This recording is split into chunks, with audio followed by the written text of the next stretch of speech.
Once upon a time in a village called Duru, nestled at the edge of an ancient, enchanted forest, humans and magical creatures coexisted in a delicate harmony.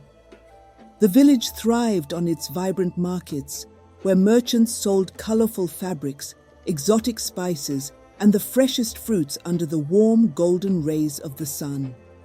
Laughter echoed through its narrow streets, children played beneath the shade of ancient baobab trees, and elders shared stories of the mysterious beings that resided just beyond the forest's edge. Among the villagers was a girl named Obiora, whose presence was as captivating as a sunrise over the serene hills. She was known not only for her unparalleled beauty, but also for her gentle heart.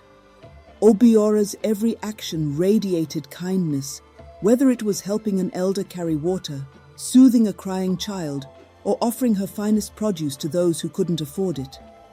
Her soft smile and calm demeanor seemed to bring peace wherever she went, making her a beloved figure in Duru.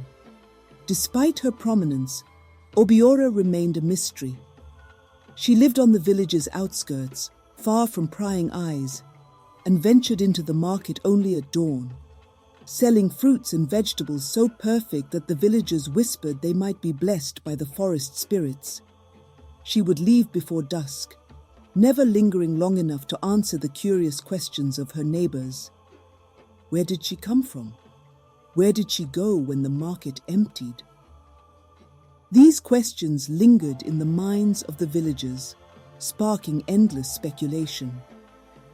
She must live deep in the forest, some said. Perhaps she's a spirit herself disguised as a human. Others whispered with a mix of awe and fear. Unbeknownst to anyone, Obiora did carry a secret, one that she guarded as fiercely as the forest guarded its treasures.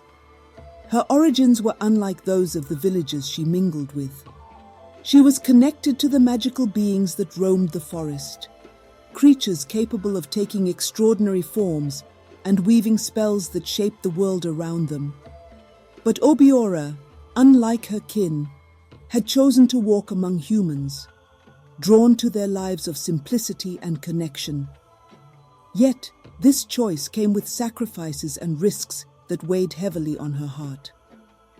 Obiora's days in Duru were filled with moments of quiet joy and bittersweet longing. As she walked the village streets, she felt both the warmth of human kindness and the ache of knowing she could never fully belong. Her secret was a bridge and a barrier, linking her to two worlds, yet keeping her from committing to either. And so Obiora continued her quiet, enigmatic existence, admired by all but truly known by none. Little did she know, the delicate balance of her life in Duru was about to be tested, as the past she had left behind in the forest began to stir, weaving a tale of love, loss, and self-discovery that would change the village and her life forever. One day, as the morning sun cast its golden rays over the bustling market of Duru, a traveler arrived. His name was Ima, a tall and handsome man with a confident stride and an air of curiosity about him. Ima had heard of the village's vibrant marketplace, renowned for its unique goods and warm-hearted people. But nothing prepared him for the sight that greeted him as he wandered through the stalls. Amid the cheerful chaos of merchants calling out their wares and customers haggling over prices, he saw her, Obiora. She stood at her small stall, her hands delicately arranging vibrant fruits and vegetables, her serene face framed by soft curls. Ima paused, his breath catching as he took in her radiant beauty. But it wasn't just her looks that drew him. There was an air of quiet strength and grace about her, a kindness in the way she interacted with everyone around her.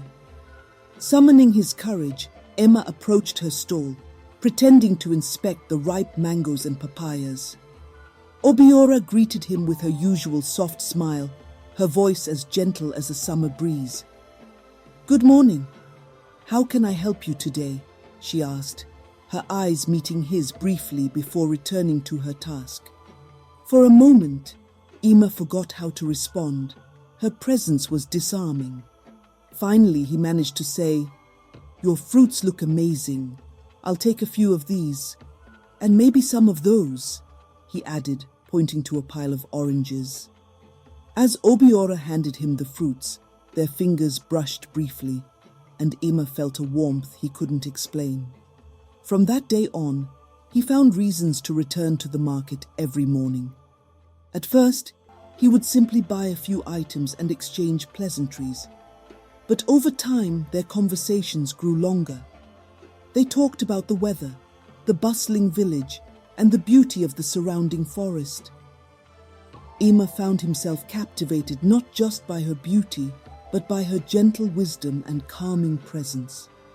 The villagers began to notice Ema's frequent visits and whispered among themselves. "It seems Obiora has caught another admirer," they said with knowing smiles. But Obiora remained as reserved as ever, her demeanor unchanged, even as she grew to enjoy Ema's company. One evening, as the market was winding down and the shadows grew long, Ema noticed Obiora packing up her goods to leave. The thought of her walking home alone troubled him. Stepping forward, he offered, "Let me walk you home. It's not safe to go alone at this hour." Obiora hesitated, her smile faltering for the briefest moment.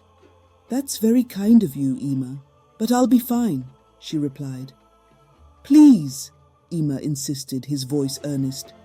"I won't feel right unless I know you're safe." Reluctantly, Obiora nodded, and they began walking down the quiet path leading out of the village. The air was cool and the sounds of the market faded behind them, replaced by the rustle of leaves and the distant calls of night birds.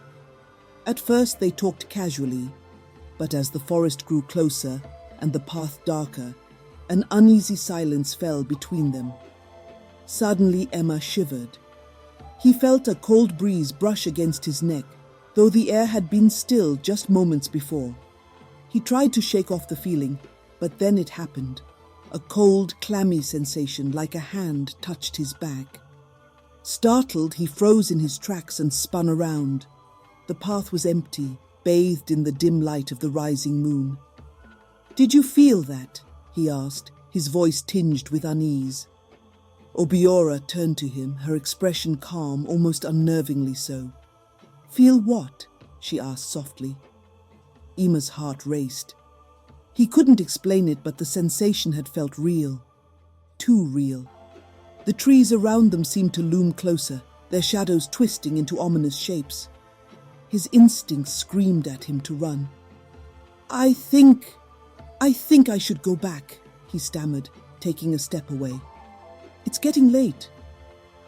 Obiora studied him for a moment, her face unreadable.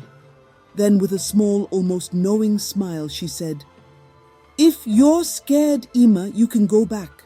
I understand." Ema didn't need to be told twice. He nodded hastily, muttering an apology before turning and breaking into a run. His footsteps echoed down the empty path as he fled back toward the safety of the village.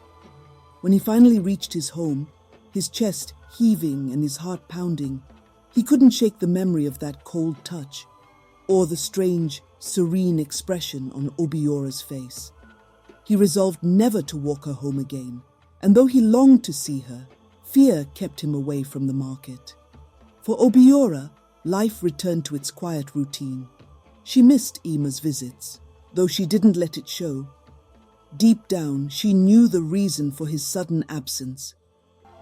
The chilling touch he had felt wasn't a figment of his imagination.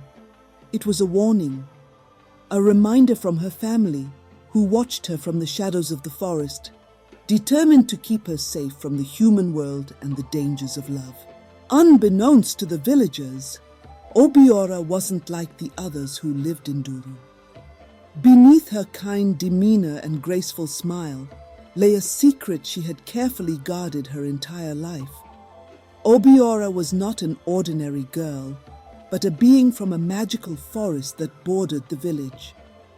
This forest was unlike any other, a place where the air shimmered with an otherworldly glow, and the trees whispered ancient songs carried by the wind. Hidden from human eyes, it was a sanctuary for beings of extraordinary power and beauty. Obiora's family was among these magical beings, able to take on various forms, sometimes human, sometimes animal, and sometimes shapes so mystical they defied description. Their connection to nature was profound. They could command the rivers to change their course, summon the winds with a whisper, and make the stars shine brighter with their presence. They lived in harmony with the forest, their lives intertwined with its rhythms, protected by its enchantments.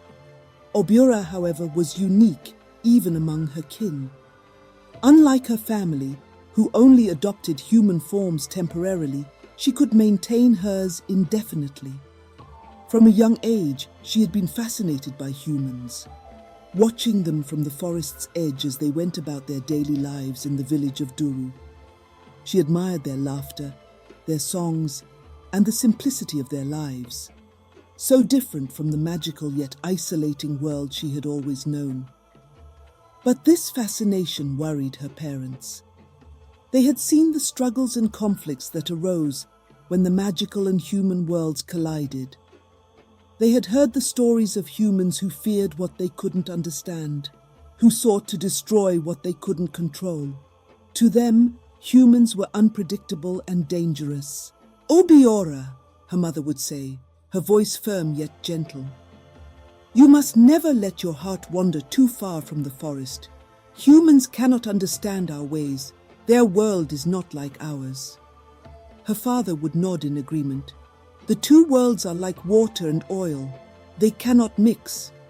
If you grow too close to them, you will only bring heartache upon yourself and danger upon us all." Despite their warnings, Obiora couldn't suppress her curiosity. She longed to experience the human world firsthand, to feel its joys and pains, its love and heartbreak. Against her family's wishes, she began venturing into the village, taking on her human form and mingling with the people of Duru. She found joy in the simple act of selling fruits in the market, in the laughter of children playing nearby, and in the warm smiles of those who came to buy her goods. Yet, her life in the village was not without its challenges. Her family's warnings echoed in her mind, and she knew she couldn't fully immerse herself in the human world. She kept her distance, never allowing anyone to grow too close or learn too much about her. The villagers often wondered about her, where she came from, where she lived, and why she seemed so different. Their curiosity was tinged with both admiration and suspicion. Obiora's family watched her from the shadows of the forest, their concern growing with each passing day. They saw the way she lingered in the village, the way she smiled at the humans, and they feared she was drifting too far from her roots. They tried to call her back, to remind her of who she truly was, but Obiora resisted. "I only wish to live as they do," she told her parents one evening, standing at the edge of the forest. "To laugh, to love, to be free. Is that so wrong?" Her mother's face softened, but her voice remained resolute. "It is not wrong to want happiness, my child, but the cost may be too great. You cannot change what you are, no matter how much you might wish to. The human world will never truly accept you." Her father added gravely, "And if you fall in love with a human, it will only bring you sorrow. Their lives are fleeting, their hearts easily swayed. You would be putting yourself in harm's way and risking our entire family in the process." But Obiora's heart was restless. She believed that the love and kindness she saw in humans could bridge the divide between their worlds. She was determined to find her place among them, even if it meant defying her family's wishes and walking a path filled with uncertainty. Little did she know, her family's fears were not without merit. The bond between the magical and human worlds was fragile, and the consequences of crossing that boundary were far-reaching. As Obiora continued to live among the villagers, her secret remained safe, for now. But the delicate balance she had tried to maintain between her two lives was beginning to waver, setting the stage for a journey that would test her courage, her love, and her resolve to stay true to herself. Thank you for watching. We'd love to hear your thoughts. Let us know in the comments below. Tell us you'd like to see in our next part. If you enjoyed today's story, don't forget to like this video, subscribe to African Tales by Kemet, and hit the notification bell so you never miss another magical journey. Thank you for watching, and we'll see you in the next part very soon.